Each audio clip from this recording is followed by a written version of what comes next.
कभी प्यारी, तुम चरण कमल में जाओ पहली बार। दोनों हाथों को सभी उठाए और कहे दीवानी को करना मेरे दरबार में, दीवानी होकर नाचे तेरे दरबार में। ऐसा जादू बे गुरमल तेरे दरबार में, ऐसा जादू बे गुरमल तेरे दरबार में। दीवानी होकर नाचे तेरे दरबार में, दीवानी होकर नाचे तेरे दरबार में।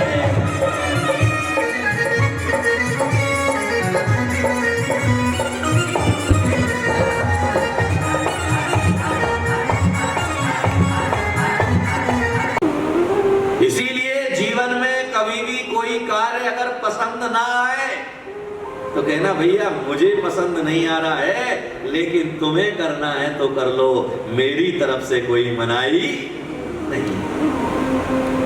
अरे अंतराय कर्म को तो तीर्थंकरों को नहीं छोड़ा। इतिहास की घटनाएं उठा करके देख ले कि तीर्थंकर राज्य अवस्था में बैठे ऋषभदेव, उन्होंने राजा का धर्म तो निभाया, लेकिन करुणा का धर्म ना निभाने के कारण उन्हें 6 माह तक आहार नहीं मिला। किस कारण से? कितनी घड़ी के लिए लगवाया था? केवल 6 घड़ी के लिए। पर 6 घड़ी का पाप कितने जब समय तक भोगना पड़ा? 6 महीने। सती अंजना, जिन्होंने हनुमान जैसे चरम शरीरी पुत्र को जन्म दिया, लेकिन धर्म विरोधी ईर्ष्या के वसात उन्होंने कुएं के अंदर जिनेंद्र भगवान की प्रतिमा को छुपा दिया, केवल 22 घड़ी मात्र के लिए। और वह 22 घड़ी का पाप 22 साल तक भोगना पड़ा। कितने समय तक? ऐसे अनेकों उदाहरण आपको जैन ग्रंथों में मिल जाएंगे। मैंने एक दिन कहा था कि भाई सीता का जीव ने पिछले जन्म में एक क्षुल्लक और क्षुल्लिका जो है जिनेंद्र भगवान के दर्शन करने जा रहे थे, उन्होंने जवानी की मदहोशी में आकर के अट्ठास भरते हुए कह दिया, देखो कैसे पति पत्नी की तरह जा रहे हैं। लांछन लगाए। 14 वर्ष तक रावण के यहाँ रही। जब गर्भवती हुई, राम ने उन्हें कृतांत वृक्ष को बोल करके जंगल में छुड़वा दिया। तो कृतांत वृक्ष ने तो कहकर के लाया था कि तीर्थ यात्रा के लिए ले जा रहे हैं। तो सीता ने कहा, तुम तो मुझे तीर्थ यात्रा कराने लाए थे, ये यहाँ छोड़ करके क्यों जा रहे हो? बोले, एक धोबी ने लांछन लगाया है। सीता 14 साल तक रावण की अशोक वाटिका में रह करके आई है, उसके चरित्र का क्या पता है, इसलिए राम ने अपनी मर्यादा को बरकरार रखने के लिए तुम्हारा परित्याग कर दिया है। वह कर्म लौट करके आया। हम सोचते हैं इस जन्म का इस जन्म में चुकता हो जाता है ना। कुछ कर्म ऐसे होते हैं जो अगले जन्म तक तुम्हारे साथ जाते हैं। अगले ही जन्म नहीं, अगले जन्म से भी अगले जन्म। भीष्म पितामह कांटों की सैया पर लेटे हुए हैं। उन्होंने अपने भाव देखना प्रारंभ किया कि आज मुझे कांटों की सैया क्यों मिली। 1 भाव देखा, 2 भाव देखा, 3 भाव देखा, 99 भाव देख लिए, 100 भाव देख लिए। एक भी भाव में उन्होंने ऐसा कर्म नहीं किया था कि जिसकी वजह से उन्हें कांटों की सैया पर लेटना पड़े। जब 101वां भाव देखते हैं तो युवराज अवस्था में जंगल शिकार पर गए थे, एक सर्प को उठा करके कांटों की झाड़ी पर फेंक दिया। वह कांटों में बिध करके मर गया। ना उसे जमीन मिली, ना उसे आकाश मिला। वह 101 भाव का कर्म आज उदय में आया और उन्हें तीरों की सैया पर लेटना पड़ा। विचार करिएगा कि हम किसके जी के लिए विरोध में हैं। संसार के कार्यों का विरोध करोगे चल जाएगा, लेकिन पुण्य कार्यों का विरोध नहीं करना। आज अगर तुम्हारा कहीं पर दान देने का मन नहीं है, सीधा कह देना भाई मेरा दान देने का मन नहीं है, लेकिन जो दे रहा है, अरे तुम्हें मालूम है उस कमेटी का हिसाब किताब ठीक नहीं है, कहां तूने दान दे दिया, तेरा दान तो पानी में चला गया। अरे भाई तुझे जो है कितना मालूम है, कितनी समझ है। कोई मंदिर आ रहा था, पति जो है गुस्से में आ गया, क्या मंदिर मंदिर लगा रखा है, घर तो संभलता नहीं है, सुबह से जाकर के पूजा करने बैठ जाती है, घर में बीवी बाल बच्चों को कौन देखेगा, यहाँ पर बच्चों के लिए ऑफिस जाना होता है लड़के को, उसके लिए नाश्ता बना करके कौन देगा, मुझे भी दुकान निकलना होता है, तुझे समझ नहीं आती है, महाराज के पीछे पागल बनी जा रही है, प्रवचन में लगी है, आहार में लगी है, घर का तुझे कोई लेना देना नहीं है। तो आचार्य कहते हैं बेटा तू अंतराय कर्म का बंद कर रहा है। अरे एक धर्मात्मा का उस समय लक्षण कहता है कि भाई मैं तो दुकान जाना पड़ता है, मुझे तो ऑफिस जाना पड़ता है, मैं तो नहीं जा पा रहा हूं, लेकिन तुम मेरी वजह से रुकने की जरूरत नहीं है, मेरा टिफिन बना करके तैयार कर देना, खाना बना करके रख देना, तू समय पर चली जाना, मैं मंदिर से आकर के अपने हाथ से निकाल करके खा लूंगा, लेकिन तू धर्म कार्य में चुप मत करना। तो समझ लेना तुमने घर बैठे ही पुण्य कमा लिया,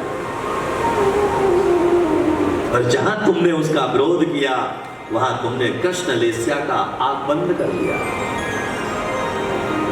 इसीलिए कृष्ण लेस्या वाला जीव धर्म वर्जिता, वह ना तो धर्म करता है और ना किसी को धर्म करने देता है। सामने वाले व्यक्ति के भाव बिगाड़ देता है, सामने वाले व्यक्ति के विचार बदल देता है।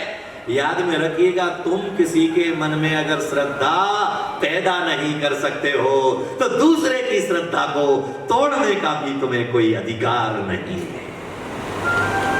अरे तुम्हारे कृत्य तो, धर्मात्मा के कृत्य तो ऐसे होना चाहिए कि जो व्यक्ति नास्तिक है वह भी आस्तिक बन जाए, जो व्यक्ति मंदिर नहीं आता है उसे मंदिर आने का, अरे बोलो बाबा, भाव पैदा हो जाए। जो मुनि को आहार नहीं देता है उसे भी मुनि को आहार देने का भाव पैदा हो जाए, जो आरती नहीं करता है उसे आरती करने का भाव पैदा हो जाए, जो प्रवचन नहीं सुनता है उसे प्रवचन सुनने का भाव पैदा हो जाए।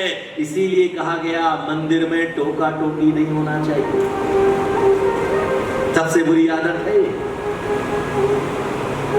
याद में रखिएगा, आदमी ये मान करके बैठा है कि 30 साल से वह मंदिर में पूजा अभिषेक कर रहा है तो उसे लगता है मैं संपूर्ण हूं, जो नया व्यक्ति आता आया है उसे कुछ नहीं आता है। तो आचार्य कहते हैं भले ही वह नया व्यक्ति कुछ गलत कर दे, धर्मात्मा का लक्षण है उस समय उसे टोके नहीं, बाद में अकेले में ले जाकर के बेटा ऐसा नहीं, ऐसा करना चाहिए था तुझे।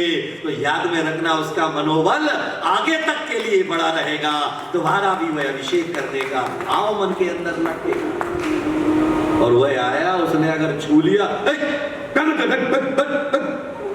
क्या छुआछूत की बीमारी हो गई, ये शरीर तुम्हारा क्या पवित्र है? स्वभाव तो सुचौकाए रत्नात्रय पवित्र है, ये शरीर स्वभाव से आप पवित्र है। नव द्वार बहे जिनकारी अस देह करे की बियारी, ये शरीर जो है जन्मजात अशुद्ध है। तो आचार्य ने कहा कि ये जन्मजात अशुद्ध है, तो फिर इसे शुद्ध कैसे किया जा सकता है? तो रत्नात्रय पवित्रते, जो सम्यक दर्शन, सम्यक ज्ञान, सम्यक चारित्र के पाने को स्वीकार कर लेता है, उसका शरीर भी पवित्र हो जाया करता है, शुद्ध हो जाया करता है, क्योंकि उसने रत्नात्रय से पवित्र कर लिया है।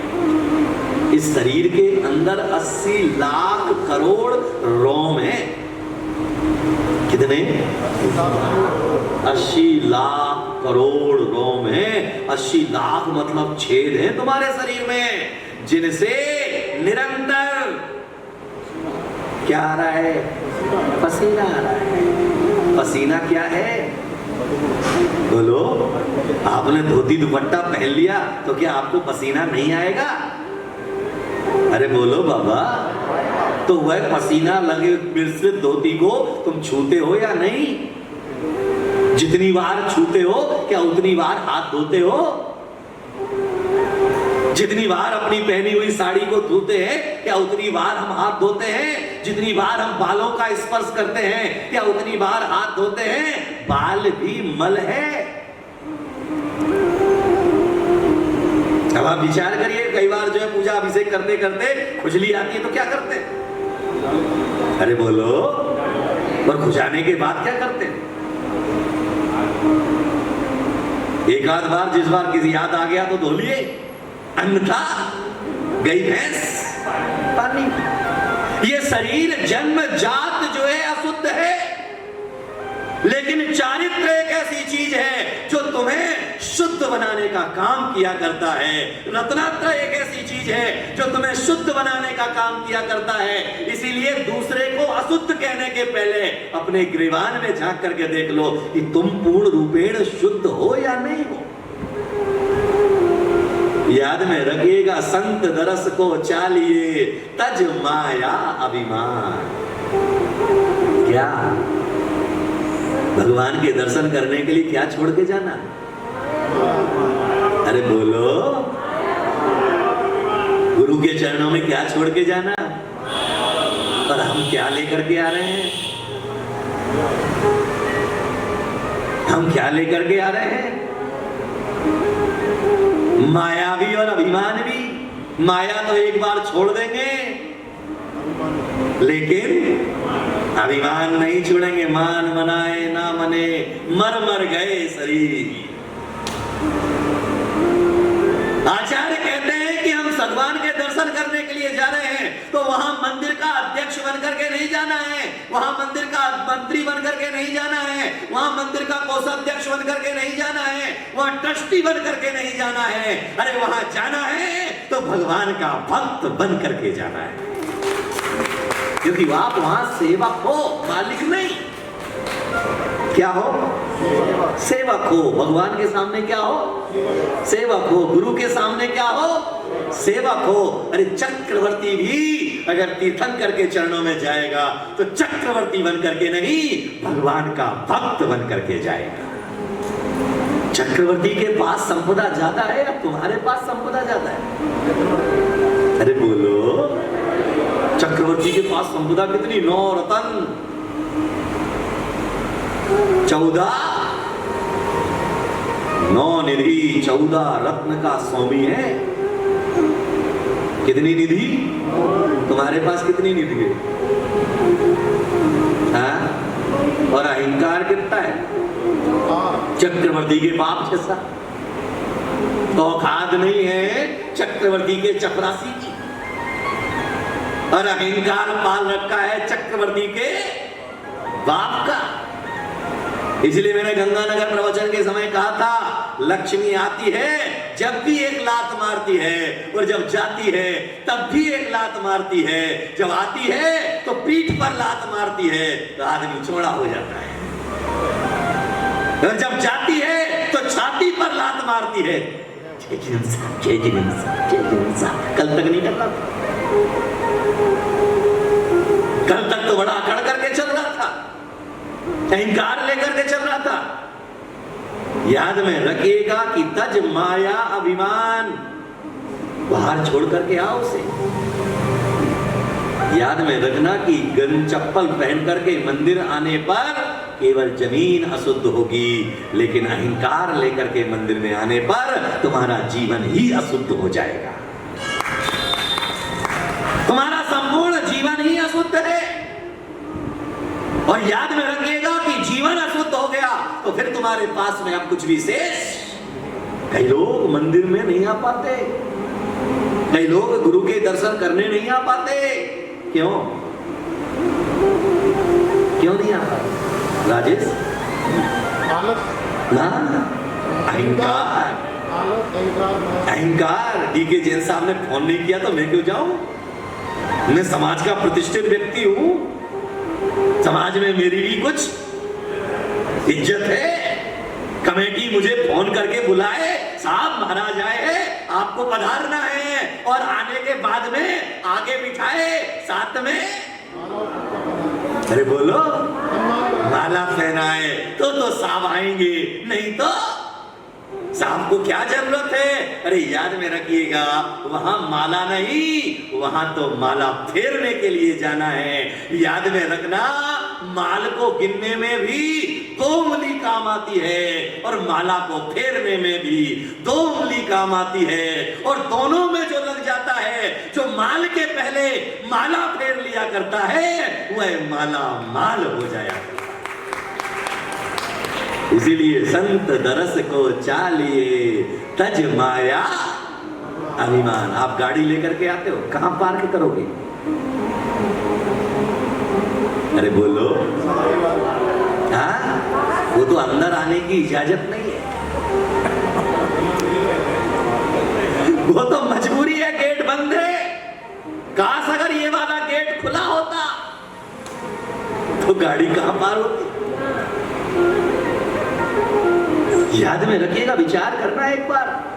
रास्ते में मुनि महाराज जा रहे हैं और आप गाड़ी से जा रहे हो, क्या करोगे? वो तो देखूंगा जिस दिन पकड़ो जाओ तो उस दिन देखूंगा कि जिस दिन पकड़े जाओगे। अरे उस दिन तो जो है गाड़ी से जा रहे होगे, गाड़ी से ही बैठ करके नमोस्तु महाराज। अरे रामलाल, गाड़ी दिखा रहा तू मुझे। उस समय तेरा कर्तव्य है कि अपनी गाड़ी से उतर, 4 कदम नंगे पांव चल और गुरु का आशीर्वाद लेकर के 4 कदम गुरु के साथ चल।